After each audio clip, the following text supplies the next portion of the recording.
Hi, welcome to Integrated. This is the podcast where we seek to grow in knowledge of God by coming to know ourselves and what we were made for. By bridging the gap between the intellect and the will, we have the capacity to understand our nature and grow as disciples of Christ that strive to surrender all that we are and all that we have to the truth. My name is Angela Erickson, and I am happy that you are joining me today. I have another really awesome episode lined up. I had the chance to interview Melody Lyons, and if you aren't familiar with her or her work, she actually is the author of what is called the Sunshine Principle. It's a book, and it's all about her path to natural healing when Western medicine failed her. And I think a lot of us are resonating with that right now, especially after the last couple of years. I think kind of the scales are falling off of a lot of our eyes, and we're realizing that we kind of have to be our own primary care providers, right? Like we're learning how to advocate for ourselves and the type of healing that we are seeking. So I thought it would be really awesome to interview Melody to talk about her experience healing naturally from multiple autoimmune diseases, kind of some of the paths that she took to get to where she is today, where she has seen a lot of improvement and I think perhaps even maybe a little bit of remission. I don't want to overstate how much healing she's received, but when you hear her story, I mean, you kind of realize that it was out of necessity. I mean, she literally couldn't do anything without it being excruciatingly painful. So to see what she's doing, that she's out there writing so much and advocating for women in the church in the proper sense, and talking about real issues today regarding health and wellness, as well as addressing things like feminism, and kind of what a plague that is, as well as issues going on within the church, sexual abuse, all that stuff. So I really hope that you'll check her out. I'll be sure to link in the bio where you can find her work. She does have a Substack, and she sends out emails of her writings, as well as I'll post a link to her book if you want to read The Sunshine Principle. It's an excellent book, and I would highly recommend you picking it up if you are looking into kind of entering the realm of alternative medicine or functional integrative medicine, medicine that honors God's design of the body. So with all of that insight, I also wanted to give a quick update on the podcast.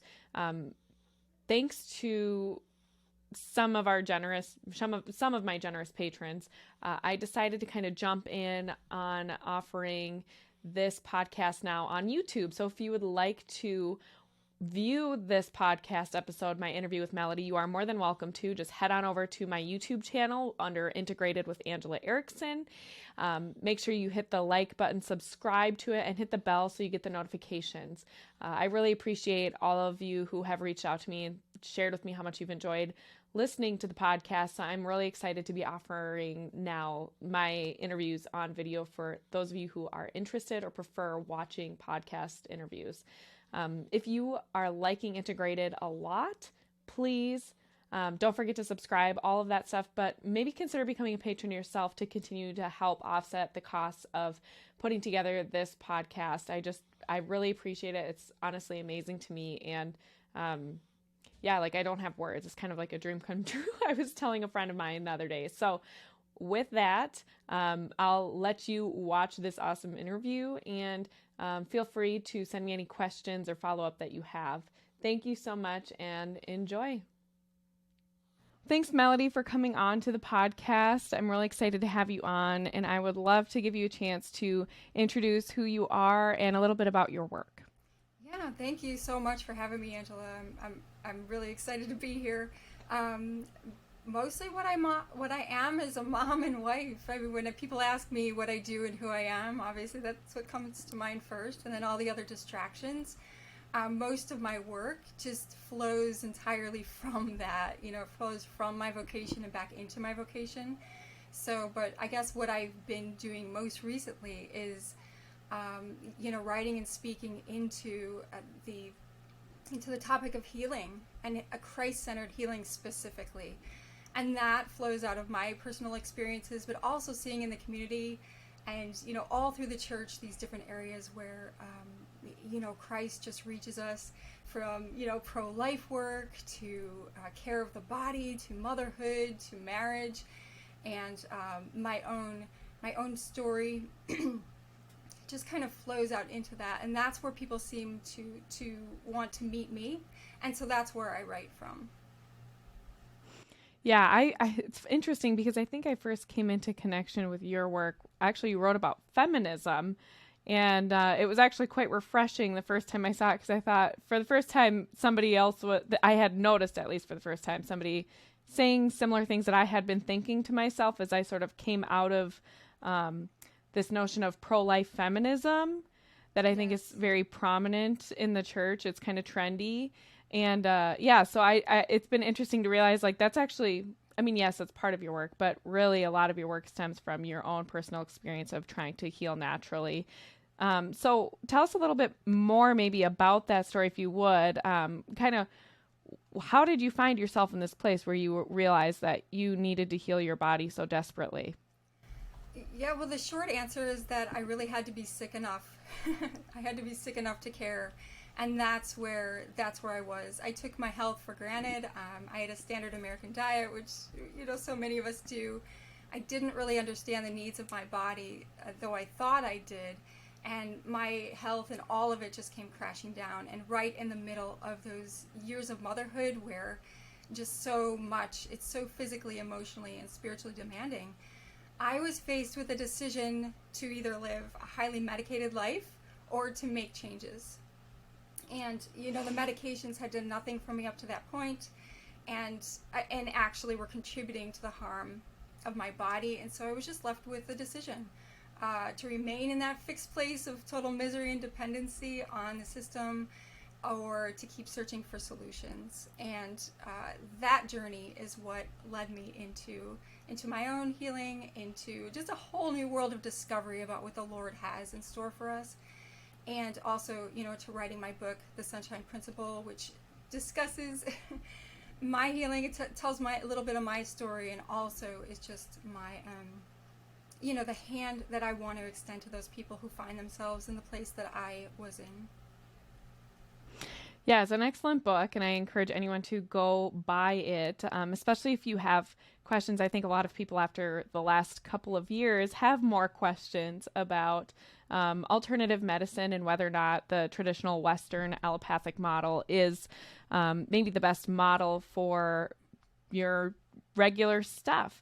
Because I think, kind of going back to what you're alluding to here, a lot of people lack an understanding of how the body is designed, and we're not necessarily taught how the body is designed and how to work in accordance with that and harmonize what we're doing with improving whatever our body's natural functions are, working alongside that. Often you see more of kind of putting a Band-Aid on things. And that's been my own experience. I have Hashimoto's, and that wasn't diagnosed for 10 years after I was I was diagnosed at 19 years old with thyroid disease, and there was no information given to me about dietary or lifestyle changes or things that I could do to prevent it from turning into an autoimmune disease. It may have already been autoimmune at that time, but nobody took the time to investigate that with me, and I didn't have enough knowledge to start asking questions. I mean, at 19 years old, it's pretty uncommon to have thyroid disease. It's usually something that happens later in life for most women, or after pregnancy, things like that. So what was that feeling when you sort of realized like you wanted to take your health care into your own hands? Because I remember I felt kind of jaded personally. Yeah. Well, once I discovered that God's design for the body was just this perfect blueprint for the way we're to build our health and live well, I was just captivated. I was just overwhelmed by his goodness and providence. And that, of course, came along with like this, this eye-opening, this kind of crashing awake. And, the anger, the frustration with the system, this moment where you realize, oh my goodness, I've not only been abandoned, but I've been harmed by the allopathic approach. And of course, not everybody in the system. But, that's where my passion took root. Not just like, oh, well, I want to live this alternative lifestyle, but like, wow, this deep reverence for the body and for what God has truly done by his creation and design. Just incredible. And like you were talking about feminism, and I think that's kind of linked there too, because everything that I had. It is, you know, definitely. like as a feminist, you know, demanding my body, my choice, all of this autonomy and all of that language was just, I had already moved beyond that, but the roots were still there.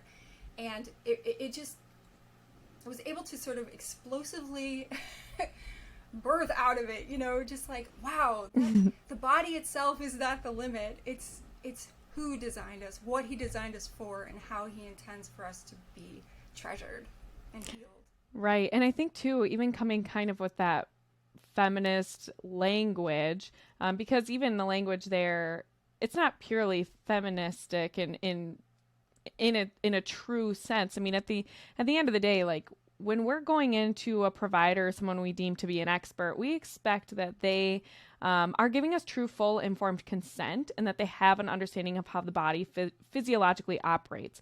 And, you know, I think a lot of the time, this is just something that I have started to realize too, because I just gave birth to my 5th child, and it was my first home birth with a midwife. It's extremely different than all of the last 4 of my kids in a hospital setting. And thank you so much. Yeah, it was a totally different experience, and I think it was so much more empowering because I was taking control of my labor. I was owning it, and I had to prepare accordingly. Even it was the first time I watched videos of women giving birth, you know, before I prepped for my own home birth. And I was like, why haven't I done this before? I didn't realize how powerful it is to watch someone else give birth and bring life into the world. And I think it's because in a hospital setting, you're sort of used to just like handing over the power and control. You're always trusting that there's always going to be somebody there to like take care of anything that happens or provide an intervention if you think you need it or what have you. But it really sort of undermines how the body physiologically works, and it undermines a mother's intuition often in a way that I was not expecting, but I got to experience firsthand, especially when I had to take ownership of my body that way. And I know that you're a doula, correct? Do you help with labor and delivery? Yeah, so you're very familiar with that. So when you started to go into like learning more about natural health and taking that over, what were the first steps you took? Because I know for myself, I could research myself to death and never decide on anything, you know, because you could find both sides of an argument and never decide anything. How did you do that? Yeah. Well, I think I started in that research from a place of desperation. So, you know, what do I do now? I remember the one pivotal moment where I was just curled up on my bed, just weeping. You know, I was like in this fetal position. I was in so much pain, and I was so discouraged. And, you know, my husband sat down next to me, and you know, we had this conversation like, well, what should we do next? Like, what do we do next? And I went through like all of the things I had already done. What had I already done? All of the doctors I'd seen, all of the specialists. And so we came up with this, well, why don't we go back to the allergist and maybe see if there's actually something to the dietary aspect. And then that little bit of spark in me, I can get a little bit contrary and feisty, you know. I just thought, oh my God, I thought about the pile of bills that we had, you know, and I thought, well, if it's diet, I can do that. Like, I can do that on my own. I don't need to go back and spend the hours in our family's resources. And so I immediately started to do the research, to do the deep dives on the internet. And the one thing that I did, like you were talking about watching births, you know, and watching other women experiences, I was looking specifically for healing stories. And so that became a pattern for me every day, no matter what I was looking at, because, you know, it can get a little bit crazy looking for Dr. Google diagnoses and all this, and you can get a little scared. So along with that, it was, I want to hear from the people who healed. And so those words of healing, those words of joy, those words of hope were coming into my life every single day. And that's where I began. And then I was building from their stories and from the research, you know, where to begin. And it did. It began with the smallest measures. It began with diet, began with environment, with movement. Yeah, that's really important too. I kind of going along with the whole motherhood journey, you know, most of my kids have had pretty severe oral ties, and that really impacted my nursing relationship with all of my kids, but it wasn't diagnosed until my 4th child. So that was another one of those moments where I just felt so let down, because all the questions I had been cast aside a lot of the time or weren't answered very well. And I sort of was left in a lurch all the time wondering what was wrong with me, right? Because we do that. That's what we do as moms is we always internalize everything and ask what's wrong with me and why isn't this working? And to realize with my fourth child who also had a ton of sensory issues, like this is a bigger thing, realizing I had this gene mutation, all this stuff. And then you start spiraling. Like it's just so much information to absorb. And you're right. It wasn't until I found stories of healing and people who had taken that on themselves, especially with the Hashimoto's diagnosis, things like that, where I realized like, oh my gosh, I can do this. This is possible, but I have to commit and do the work. So how do you do that in a fast food culture? How do you commit? Because it's not an easy, it's not an overnight change, right? Like I think a lot of people want a quick fix.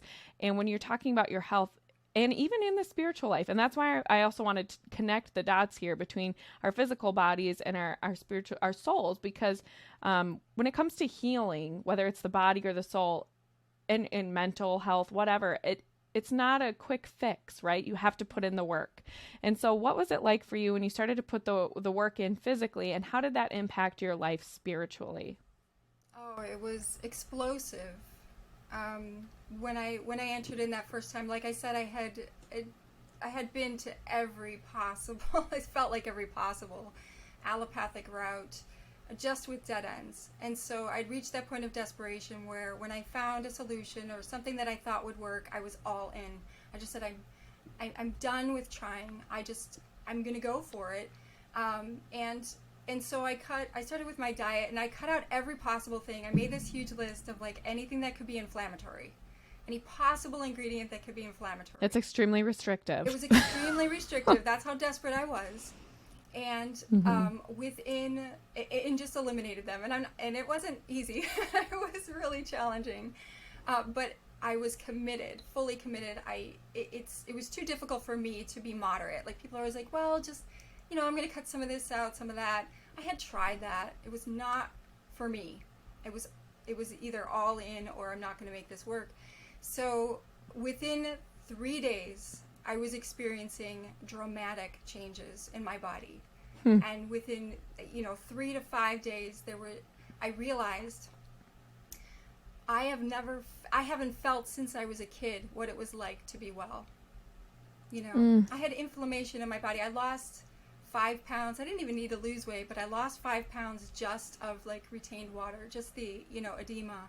Wow. Yeah. Just like in 3 days, I couldn't sit back. I had knee surgery when I was 16, and since I was 16, I wasn't able to sit back on my heels and I always thought, well, it's the built up scar tissue, and it wasn't. It was inflammation. And so I'm sitting on the floor changing my baby's diaper, and all of a sudden just sat back for the first time since I was 16 years old.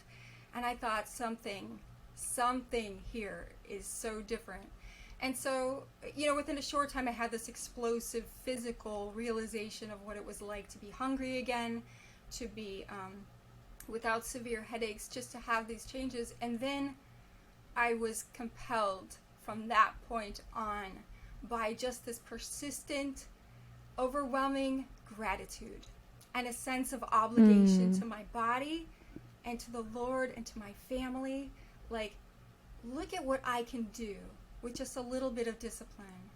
And thank you, Lord, for creating my body and showing me how to take care of it. Because you designed it. I mean, Yeah. If anyone's going to know, it's him. Yeah, I mean, down to my very cells, he created my body to thrive in a certain way. And so stumbling upon that was just like, it was really hard, but it was also like lighting a fire that has its ups and downs, but underlying it all is gratitude and also that gospel mandate, that I have this beautiful life and I have a desire and an obligation to be present fully to my vocation. And what a tragedy to just hamstring myself by knowing what's causing the harm and just to live to satisfy my appetites, when I could live such a full and vibrant and free life. Right, because, and talk about freedom, like we know, and a Catholic understanding of freedom isn't one of licentiousness and hedonism, but rather one that where the will is capable of saying yes or no to something and not being a slave to our base desires and appetites. And I think that's really important, right? When it comes to the physical life, the spiritual life, learning that discipline. And I struggle with being disciplined too. I'm not somebody that can generally do like a moderate approach to something. I have to go all in or I'm all out. Otherwise, I don't have a strong enough will. I'm so weak. But you also talked about something, you touched on how you lost the 5 pounds, but even though you didn't really need to, it was just retained water. So, yeah. I mean, had you gone and tried other diets, like the fad diets, moving up to this point, or was that a part of your healing process? Because I think a lot of the time, people think a certain diet is going to be the fix-it-all for whatever their problems are. And maybe for their body type it is, I guess. I don't know. But what was your experience like with going through diets?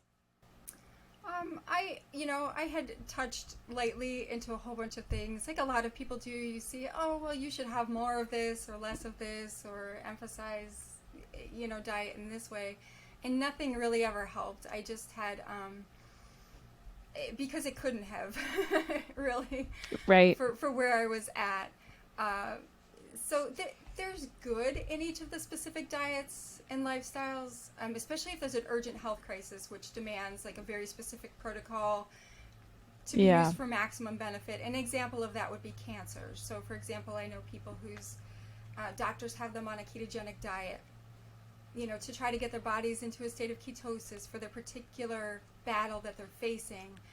But and here's the sticky wicket with diets. Experts are also recommending other targeted diets. Like, so it's each body has its unique needs. I have deliberately gone into ketosis for healing. I've also followed a strict raw vegetarian diet for healing. Both were helpful to me in that particular circumstance. But when I was in a more stable place, my body clearly communicated a need for greater balance, and I just had to pivot again. So for the example of the raw vegetarian diet, I did that to get myself out of a rather serious autoimmune flare.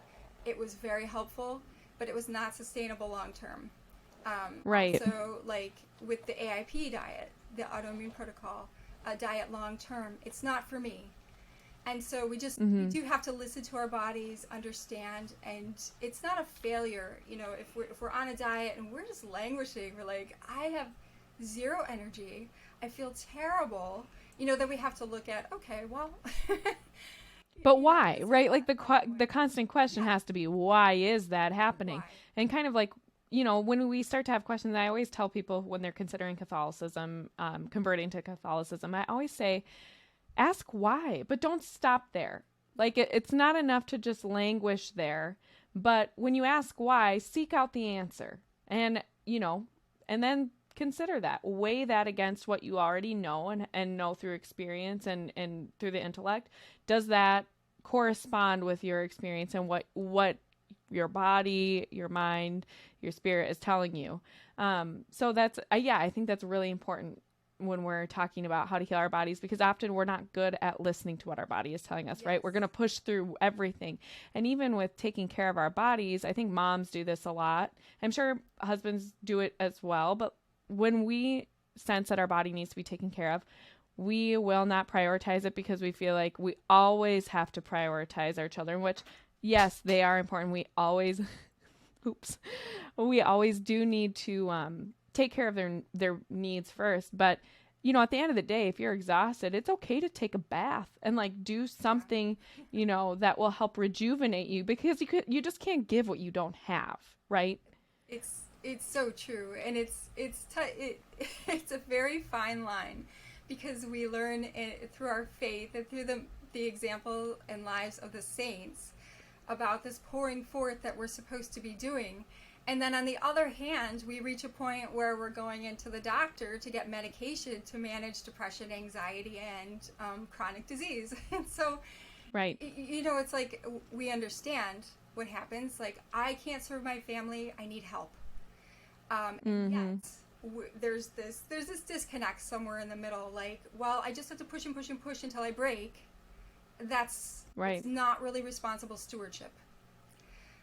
Exactly. And that Yep. understanding too that like the Lord came for everybody else who we want to serve, who we're here to serve, and then the Lord came for us also. Who others are here to serve. Like we are the poor Yes. who he Yes. loves. And I think we have to have that gentleness and that generosity. We certainly have to hold ourselves accountable and expect great things. But I think that Mm-hmm. also, why can't we apply that to the discipline that it takes to be well? Why don't we offer Yes, that and I up? think too. Yeah, we have to offer that up, but it's also humbling. Like we have to, when we're in need, it's important to express that need and to allow people the space to come and give us assistance, right? Like we have to be better about letting people bless us instead of in our pride insisting we push through it because, you know, and I know you know this, but like if your gut health is off, gut health can impact mental health, and when your mental health is bad, and your body is bad, like your spiritual life is really hard to maintain. All these things work together, and so starting at the root, starting to look at the body and its biological needs, and then allowing that to transform how we view ourselves and our body, taking care of our bodies, and not feeling guilty for acknowledging the fact that our bodies are, especially as women, our bodies are living tabernacles, right? In a typological sense, like we kind of have a duty, even for anyone else. I mean, we are temples of the Holy Spirit, right? So it is important that we are not worshiping that, which I think we could talk about too, how common that becomes when you talk about New Age and some modes of medicine that are quote unquote medicine that are becoming really popular right now, but recognizing that this is a temple of the Holy Spirit and we actually have a duty to take care of it. Yes. What are your thoughts on that? Oh, the duty, that obligation. I think that needs to be impressed upon the faithful, and especially women. That we have this, like I used the word stewardship before. We think about Mm-hmm. caring for others, and we think about caring for our environment and God's beautiful creation. We are God's beautiful creation. What a dishonor that we do. To take care of ourselves in a loving way, not a pampering way, because obviously we know that we need Yes. discipline, and so it takes some maturity. So to grow in a mature faith means to put everything in its place, and even Yes. to be able to walk into a healing, a decision to heal, and be able to say, well, I also am a little bit vain, but you know what? I'm not going to let that keep me from pursuing what is properly ordered, which is to eat in a way that honors God's gift of my body, so that I'm free to serve Him, and that and like you said so beautifully, that we are a temple of the Holy Spirit. And so how do we adorn that temple? Right. And it's not always easy, even in terms of the physical, like the dietary stuff. Like sometimes, yes, that's very hard to be disciplined. But even doing the small things of like taking a bath, sometimes you're just like too tired to even want to do it. Or you can waste a lot of time scrolling on the internet instead of putting down your phone or whatever, and going and doing something that will actually be rejuvenating and bring restoration, because it's sometimes there's like a mental barrier there where it just seems like that for whatever reason is going to be so much more work, even though at the end of it you're like, why didn't I want to do this? This is obviously what I needed, but I just didn't want to pay attention to what my body was saying to me. Yes, the effort and the discipline that leads to freedom. Yes, freedom is the goal here, and properly ordering our desires, Yes. having this heavenward outlook, right? Right. So kind of talking about that, the spiritualization and understanding putting into right order our bodies, so that they can thrive and honor God as best as possible. How does that fit in with a lot of the New Age medicine type stuff and what you're seeing? I know you have some experience with that. I'd love to hear what your thoughts are, and what are the pitfalls or things that people need to watch out for when they're going into natural health, because the occult is everywhere, even in Everywhere. so-called Christian communities. And it's something that really bothers me because I always feel like I'm the Debbie Downer when I'm pointing out that something is occultish, and that you probably, especially if you're a Christian, should be staying away from it. And people always come after me about it in those like little Facebook groups and stuff. So I would really love for you to speak about that because it's so important. Again, because that is going to impact your soul and it will manifest physically. Oh yeah. Our physical nature cannot be separated from the spiritual in this life. Even we have that temptation sometimes to over spiritualize everything and compartmentalize, but they're integrated. And so what we do for the body necessarily impacts the soul and vice versa. And it's an error to separate them, but it's also, let me see, the way you phrased the question was really good because it brought to mind the reason I think that even Christian naturopaths and care providers and people, the reason that we do tend to be attracted to the New Age and the occult when it comes to healing. And I think it's the exact same reason that we dive in and just abandon ourselves to the allopathic model as well. And it's a matter of control. We are not willing often to step back, like you were saying earlier, and look at the root cause. Look at the disorder in our lives. We want the Band-Aid. We want the quick fix. And so if we can't, if we want to maybe step away from the medications because we're like, oh, the pharmaceuticals, just aren't good for my body, and so I'm going to look at an alternative healing method, and then we go over to the other side, the alternative side, and they're like, well, I'm just going to, give you do this energy treatment on you and balance your chakras and everything will be okay. And it's like, we're still doing it. We're still avoiding that root cause and still trying to apply these Band-Aids. And it's, I think that measure of control needs to be addressed in our lives and in the industry so that we're not just like jumping out of one den of thieves to another. Right. But and I think one of the red flags that we can look for is this energy medicine. Anything that is. Yeah. Okay. I have so many questions about that because. Yeah, I mean, because the body does operate on some frequencies, right? And we do have some, right? So how do you discern like a proper understanding? This is the thing I always struggle with is how do you understand have a proper understanding of how energy works within the body in like a true sense versus doing things with chakras and things like that, because anytime someone starts talking about energies, I'm out.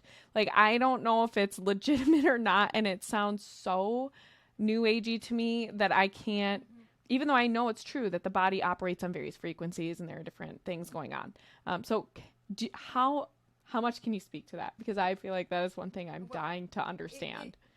Yeah, it's complex because, of course, we know that energy is really a thing. We know that there are different frequencies, and we know, like, for example, our cell phones, all of the frequencies that we're worried about, that we have legitimate concerns. They are impacting our bodies and our health negatively. So we can say that. It's observable. We can study it. And then there's this other realm. And I think, again, going back to control, okay? So if we recognize that there are certain things that we do that are healthy for the body that involve certain energy, like going outside for a walk and enjoying nature. We know that this impacts us on a level that we can't fully understand, but it's measurable. Like, we can study the brain and understand that our body's impacted. Where it shifts is where we seek to control those energies in a way that is, that's a good point. Ungodly. So in a way that would violate, like, the church's teachings and scriptural admonitions against occult activity. A really good example. So could you give some? Yeah, I was going to say, could you give some examples of that? Yeah. Yeah. Well, anything having to do with if it's overt, like if you're talking about chakras and balancing the energies of the body, just step away. And not only because it's one area that is really, scientifically speaking, is just really difficult to examine and come to a solid conclusion about, but because the roots are really in spirituality. So it's rooted in a non-Christian and anti-Christian tradition. And so that's really important to understand. Like the difference between yoga or doing prayerful exercise. When we're doing yoga, we're doing something that's specifically Hindu, where the flows are designed and the breathing patterns are designed to be specifically spiritual. When we're doing other exercises and offering them prayerfully to the Lord, it's my point is that it's very specific spiritual thing. So when you're dealing with chakras and those kinds of things, we know there's a connection there that's spiritual. I'm just going to go to an example. A lot of people use homeopathy. And a lot of Catholic moms are really into homeopathy. So it is possible to have homeopathy that is not energy medicine, but a lot of homeopathy is energy medicine. And one thing, and with this example, I'm not saying people are terrible, horrible people for falling to this. I'm saying how easy this transition can be made from using something that seems to be a great good to stepping into basically what is like magic. So, those internet boards that you were talking about earlier, the Facebook groups or whatever, I learned this through there, that a lot of Catholic moms use homeopathy in a way that is basically a form of magic. And they get very offended when I say this, okay? But the example I'm going to use is the water remedy. I think if I'm remembering the name of it correctly. And so if you don't have a remedy on hand, so if you don't have a pill on hand, from your homeopathy kit, the one thing they suggest doing is writing the name of the remedy onto a piece of paper, and you have to use the Latin term for it. And then you put the piece of paper underneath a glass of water. So you set the glass of water on top of it, and then this energy it has to be in Latin, from this term transfers to the water in the glass, and then you drink the water. And I wouldn't have believed that Catholic people moms do would that get into this. Yeah, and so they call it, they have lots of scientific terms for it, and it gets really complicated, and people are like, whoa, I don't know anything about this, like, this kind of science, and it seems just really elevated, and it seems really, really smart. And I'm over here going, no, this is like, you pick up your stick and you're using it as a magic wand. Like, we don't transfer energy. We don't control the energy. And so that's kind of a dramatic example, but it's something that we could kind of, if you break it down to bare bones with each of these different modalities that people are using, and examine, what are we doing? Are we transferring energies? How are we measuring this? How do we understand this in light of biology and how God designed the body? And maybe we should just pause, and go back to the basics that we know. What did God design for our body? What did He design our cells to need? If we want to talk about energy, how about we put it down our cell phones? How about we go outside? How about we start moving in beautiful ways? How about we get the toxins off of our body? Let's start there. And then if we're still struggling, okay, let's go to the next step. But the first step should not be, let's go to this occult practitioner, and start having all these energy therapies done to balance our chakras. Yeah. I mean, that's I think that's process, but No, that's excellent advice though. And you're speaking a little bit to, I know you used to do stuff, you used to sell Beauty Counter, things like that. So obviously you're aware of environmental toxins and the impact that has had on health. And could you explain a little bit more about that piece of the puzzle? Because I think often it's overlooked, or people think you're being a little bit ridiculous if you're trying to minimize environmental toxins. And especially when you're starting with autoimmune disease, you have to be intentional about minimizing your exposure the best that you can with environmental toxins. So what are your thoughts on that? What have you learned and incorporated in your life? Yeah. Well, first of all, I just want to clarify that I don't sell Beauty Counter anymore. Yes. Did I say that you? Oh, you just said I used to, and that's fair. Yes. I don't align with the company values anymore, so I don't. But I do love the the fact that so many companies are now trying to produce makeup and personal care products that don't actually have like carcinogens and toxic chemicals in them. So I really appreciate that. And I think like we've been kind of desensitized to it because so many people have talked about, oh, the toxins here and the toxins there and they're everywhere and you can't escape them. And then we feel that it's just this futile, this futile attempt. But the reality is that we have, when we place anything on our skin or we breathe anything into our bodies, you know, all of that, you know, our skin is just is our largest organ, and anything that's going on topically is being absorbed into our bloodstream. And so we can't reasonably discount the impact that this has on our entire body and all of our systems. Our body has to figure out what to do with all of that garbage that we're introducing. You know, the heavy metals, the chemicals, the poisons, all of it. It's got to figure out what to do with the flavorings and, you know, the synthetic scents and the emulsifiers. It's got to figure out what to do with them.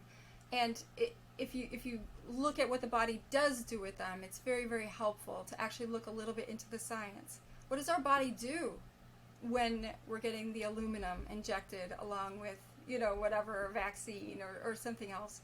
What does our body do with Tylenol? How does it impact our body? You know, even things that we don't pay attention to because nobody really talks about it, it's just sold on the shelves. The fact that ibuprofen, it changes the lining of your stomach with only one use, you know, and it's like one of the top 2 reasons why people get ulcers.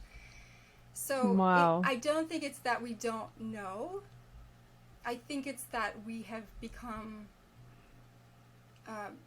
desensitized to it. We're used to people talking about it, and we think we can't do anything about it. But that isn't true. We can't do everything about it, but we can minimize our exposure for sure. So what are some things that you do to minimize your exposure and within your home? I mean, especially with your children. I feel like we're always trying to protect our children the best that we can as well. Yeah, just basics, like what are we putting on our skin and why? And if there isn't really a compelling reason to do it, it's so much easier because that's one less thing you have to buy. Sunscreen is a really good example of that. Most of the sunscreens out there are incredibly toxic. So the benefits most of the time are not going to outweigh the risks unless you have a really good brand, you know. You know, perfumes, sprays, hair products, skin products. This is actually a really good, it's a good exercise for Christians in becoming simpler and learning to live more simply, because we realize how many things we should be getting rid of, and then it's like, oh, well, the alternative, maybe it's really expensive. Okay, I'll use less. Or do I really need this? You know, do I really need to spray Febreze all over and inhale this? Do I need to expose my children to it?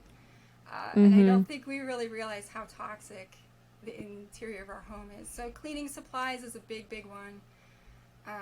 You can do a lot with just some vinegar and you can do a lot with just some vinegar and hydrogen peroxide, maybe baking soda. But yeah, keeping it really basic definitely has served our family well. And so I kind we're of used to like Oh, go ahead. No, go ahead.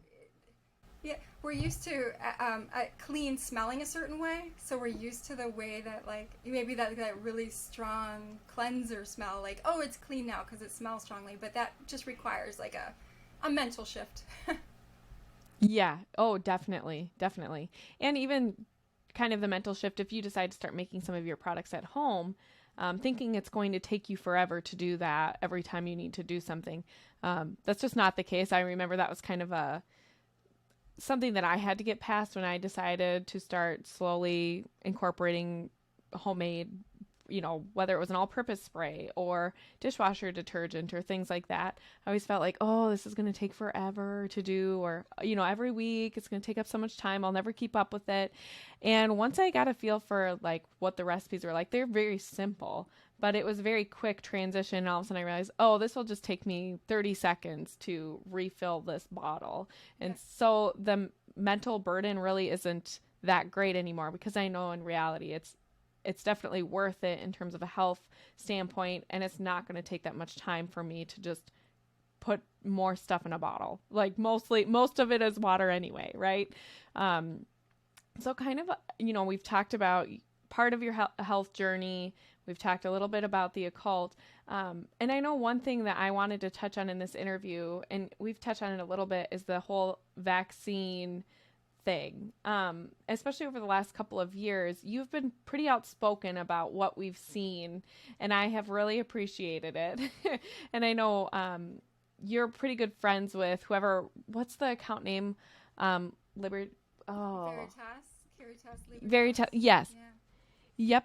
On that account, she's had great information over the last couple of years about not only just injections in general, but our rights, our conscience rights as Catholics, and what the church has taught throughout millennia.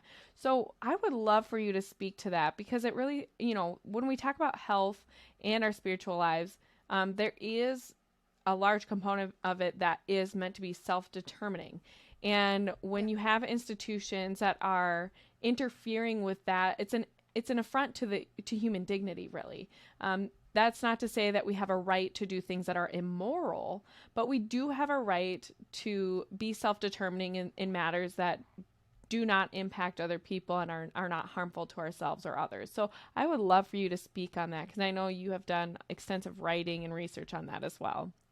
Yeah, it's been a little while. I think there was so much for so long, that intensity of the whole pandemic and everything, and then it just had to step away for a little bit, but definitely, and then the alternative name for her account is Catholics for Medical Freedom. So definitely, that's right. Yep. People should go there and to her website as well. But, the church teaches very clearly that the body, the whole person, is to be cared for and cherished, since we're made in the image of God and are loved by Him. And that is the fundamental difference that Christianity makes in the world. I mean, this foundational belief that we are created to love and to be loved, and it compels us in every action. And specifically, the church teaches very clearly that we have the right to object to vaccines according to conscience, regardless of the opinions of individual priests, and even in the most vaccine-friendly documents to come out of the Vatican, even the ones that, I take issue with. That hasn't changed. The rights of conscience have primacy. And there have been just too many words muddying the waters of this fact over the last 2 years, and outright lies. There simply is no question that the church defends this right. The document, the Congregation for the Doctrine of the Faith, the CDF, that problematic document still allows for, the quote is, at the same time, practical reason makes evident that vaccination is not, as a rule, a moral obligation, and that, therefore, it must be voluntary. And I think, a lot of the arguments just need to stop there. Absolutely. There's no evidence for the support of government-mandated injections. It's just, there is none. And then in the Catechism, we have, written about the rights of conscience. It's right in there, specifically paragraphs 1776 through 1790 can go there. Man has the right to act in conscience and in freedom so as to personally make moral decisions. He must not be forced to act contrary to his conscience, nor must he be prevented from acting according to his conscience, especially in religious matters. A human being must always obey the certain judgment of his conscience. If he were deliberately to act against it, he would condemn himself. And that is such strong language. Such strong language. And we have, in other documents of the church, even in the USCCB, we have in Casti Connubii that beautiful quote about public magistrates not having direct power over the bodies of their subjects for, outside of if somebody's going to cause direct harm, they can't interfere with the integrity of the body for any other reason. And it's just there's so much. We could spend all day just pulling out the beauty of the church. It is almost it's kind of maddening, especially the internet, where people are just you don't have any right over yourself. The church is saying such and such, and just wait a minute, no. You just have to pause and let's go over the simple catechism. Yeah. The document even that just recently came out of Rome. It's like right there.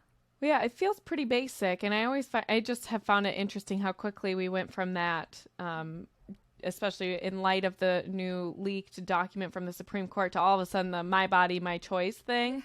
I mean, I know that's just really simple, whatever, it's just ridiculous, but there is something to that, especially, it just seems like there's this constant schizophrenia when it comes to where our rights, but I think often it's because people don't understand the nature of the human person. And so when you can't understand our nature and what we are made and ordered towards, then yeah, everything seems backwards. It's constant double speak. And we leave ourselves with kind of this Gnostic understanding of the human person, where the soul is not as important as the body, or we elevate the body to be more important than the soul. And right, like there has to be this proper understanding and this integration of the two in order to make that happen. And the thing that I found interesting about the vaccine stuff is that it has seemed almost to be like a form of baptism, right? Mm-hmm. Like the secular baptismal sacrament. And I have thought for a long time that despite any common sense about the masks and whether or not they were effective or what have you, they seem to me almost like a sacramental in and of themselves, kind of the secular scapular, right? Like it's this cloth that is supposed to affect some sort of change, except in both cases, whether you're talking about the vaccine and the masks, they do the exact opposite of what they propose to do, right? What are your thoughts on that? And how did you kind of see through this from the beginning? Because I think a lot of people at first were confused or genuinely scared at the beginning of 2020, and there was good reason for that, maybe. So did you kind of see things for what they were right away, or did it take you some time and discernment? Well, it was right away. and I think that's not to my credit. That's not because I'm super brilliant or prophetic or anything. I think it was just because I had been involved in the medical freedom movement for so long, and right before COVID hit, was sort of this crescendo of emotion, passion, effort, and the battle was really raging with regard to parental, familial rights and bodily rights, especially in places like California, in New York.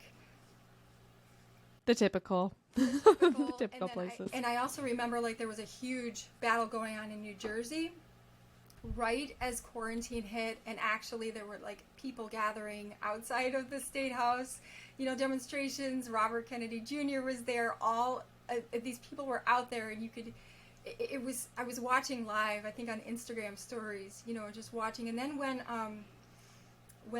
the quarantine hit, it all went away. And I just thought, like, immediately I just had this sense of all of these voices were instantly silenced. And it was very troubling. And so the language of those who opposed medical and religious freedom, which had been so loud already, for those who are in that battle, I heard all of the language immediately in the pandemic speak from the government and from, all of these expert sources. So it was almost like there was no difference for me. And I felt it and heard it immediately. I had been watching like the whole, they try to whip up all the hysteria about the influenza every year. I had been seeing that, on the TVs at the gym. And it was almost like there was just this little stutter step, and then it was just transferred onto a whole new thing. So for me, it was the same fight. I saw it right away.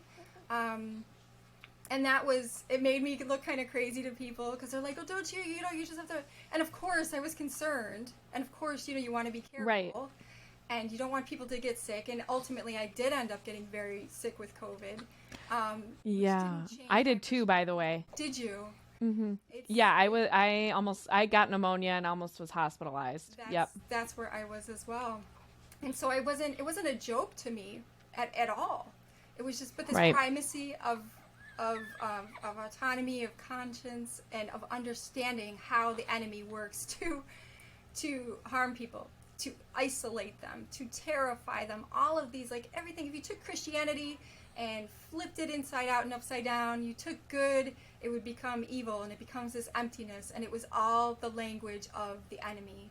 So that's kind of where I was at the beginning, and that was a little bit intense. So Yeah, I remember seeing after you got sick with COVID. I mean, you had a pretty extreme. Would you mind talking about like what you experienced while you were sick with COVID? Because this again speaks to kind of that spiritual component, and what you shared after you were sick was similar to what I had heard from many of my friends. I hadn't had COVID yet, but I mean, there was like a spiritual darkness that came with this illness, and I think it does speak to there is a spiritual component to what we are seeing, right? And we can't ignore that.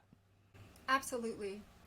And where that spiritual component comes in, I'm not sure if it's directly related to the virus, or if it's just that in weakness and illness, in difficult times, the enemy sees an opening and comes plowing through. That's true as well. My experience was, well, physically, it was the most intense illness. Aside from the chronic illness experiences, the most intense illness I have ever experienced. And along with that came this